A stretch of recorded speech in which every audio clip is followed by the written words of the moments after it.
سأل أحد العلماء تلميذه: منذ متى صحبتني؟ فقال التلميذ: منذ 33 سنة. لاحظ معي أخي المستمع أختي المستمع، لاحظوا معي متى من 33 سنة. قال العالم: فما تعلمت مني في هذه المدة؟ ايش قال التلميذ؟ 8 مسائل. تعلمت منك 8 مسائل، يعني شيء انبهار. 33 سنة ما تعلم منه إلا 8 مسائل. ايش رد للعالم؟ إنا لله وإنا إليه راجعون. ذهب عمري معك ولم تتعلم إلا 8 مسائل؟ شيء تعجب، استغرب. ايش قال له؟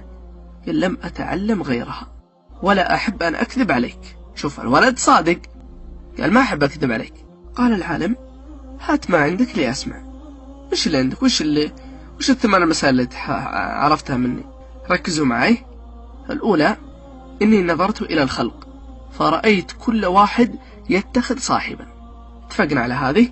نظرت إلى الخلق فرأيت كل واحد يتخذ صاحبا، فإذا ذهب إلى قبره فارقه صاحبه، فصاحبت الحسنات، فإذا دخلت القبر دخلت معي. الله أكبر. طيب إيش الثانية؟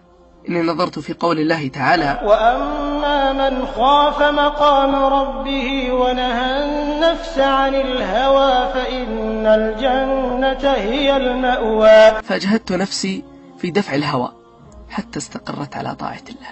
ثالثة: إني نظرت إلى الخلق فإني رأيت أن كل من معه شيء له قيمة حفظ حتى لا يضيع. ثم نظرت إلى قول الله تعالى: ما عندكم ينفد وما عند الله باق. فكلما وقع في يدي شيء له قيمة وجهته لله ليحفظه عنده. الرابعة: إني نظرت إلى الخلق فرأيت كلا يتباهى بماله أو بحسبه أو بنسبه.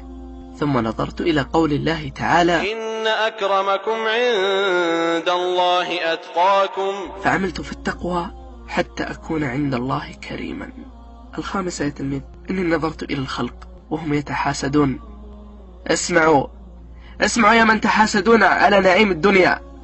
إني نظرت إلى الخلق وهم يتحاسدون على نعيم الدنيا، فنظرت إلى قول الله تعالى: نحن قسمنا بينهم معيشتهم في الحياة الدنيا. فعلمت أن القسمة من عند الله فتركت الحسد عني.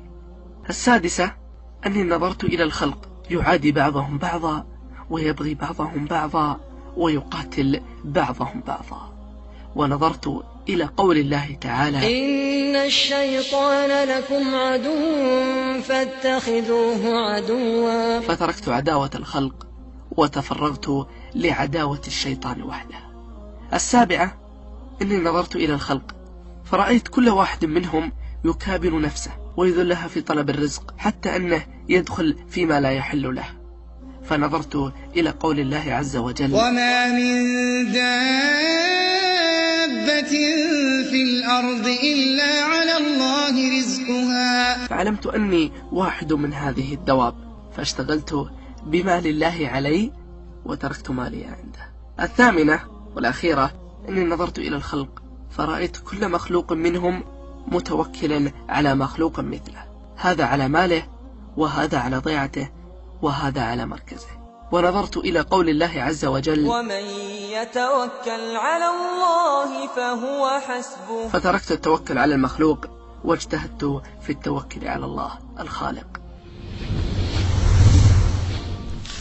زحام عند باب الجنة وأصوات الداخلين اختلطت مع بعضها البعض. تأمل المشهد عندما يفتح الباب: وسيق الذين اتقوا ربهم إلى الجنة زمرا. أي جمال، أي روعة، أي سعادة، أي رضا يغمر قلوبهم. ما أحقر الدنيا في تلك اللحظة.